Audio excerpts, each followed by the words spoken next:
আগুন লেগে ধ্বংস হয়, পৃথিবীর সব বইয়ের দোকান, তবু বিশ্ব থেকে হারাবে না পবিত্র কোরআন, তবু বিশ্ব থেকে হারাবে না পবিত্র কোরআন।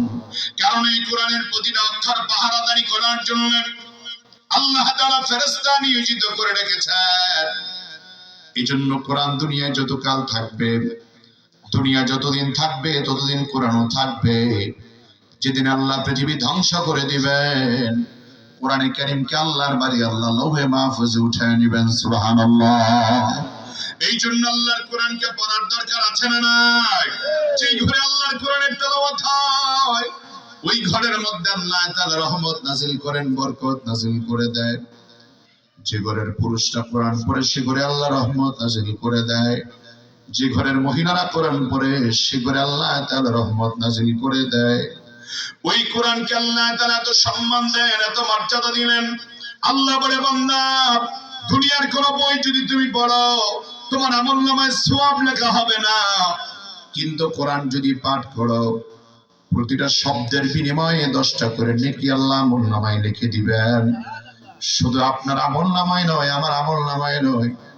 আমি কোরআন পড়বো, যদি আপনারা সবাই মিলে শুনতে থাকেন, একজন আল্লাহর বান্দা কোরআন পড়বে, 1000 মানুষ যদি শুনতে থাকে, ওই একজন পড়নেওয়ালার আমলনামায় যেই পরিমাণ সওয়াব লেখা হবে, শুননেওয়ালা সবার আমলনামায় ওই পরিমাণ সওয়াব আল্লাহ লেখা দিবে। আমার কথা নয়, রব্বুল আলামিন বলেন, وَإِذَا قُرِئَ الْقُرْآنُ فَاسْتَمِعُوا لَهُ وَأَنصِتُوا لَعَلَّكُمْ تُرْحَمُونَ। আল্লাহ বলেন, ও দুনিয়ার ইমানদারেরা, তোমাদের সামনে যখন আমার কোরআন পড়া হয়, ফাসতামিউ লাহু ওয়ানসিতু, মনোযোগ দিয়ে তোমরা কোরআন শুনবা এবং তোমরা চুপ থেকে কোরআন শুনবা। যত বেশি মনোযোগ দিয়ে কোরআন শুনবা তত বেশি রহমত আমি আল্লাহ তোমাদের উপরে পাঠিয়ে দিব। এই জন্য আজকের আধুনিক যুগে আমরা দেখতে পাই, আমার বন্ধু, বর্তমান আধুনিক সভ্যতার যুগে আমরা দেখতে পাই ঘরে ঘরে কোরআন পড়া বন্ধ হয়ে যাচ্ছে। বন্ধ। আল্লাহর কালাম এখন আর মুসলমানের সন্তানরা তেমন আগের মতো পড়তে চায় না। কোরআনে কারীম আছে সত্য, কিন্তু কোরআনটাকে আগের মতো পড়তে চায় না, কোরআনকে ধরতে চায় না। ঘরে ঘরে গানের আওয়াজ, ঘরে ঘরে নাটকের আওয়াজ শোনা যায়, ঘরে ঘরে সিনেমার আওয়াজ শোনা যায়। মুসলমানের ঘরে যদি কোরআন তেলাওয়াত সব করে চালু হয়ে যায়, আল্লাহর রহমত আর বরকতে গোটা বাংলাদেশ ভরপুর হয়ে যাবে, ঠিক কিনা? এই জন্য আমার ভাইয়ারা, কিয়ামতের ময়দানে আপনি কি জবাব দিবেন? কিয়ামতের ময়দানে আমি আপনি কি জবাব দিব আল্লাহর দরবারে? আজকে আবার আপনার রাত কেটে যায় ফেসবুকের মধ্যে সময় দিতে দিতে, আবার আপনার রাত কেটে যায় ইউটিউবের নাটক দেখতে দেখতে।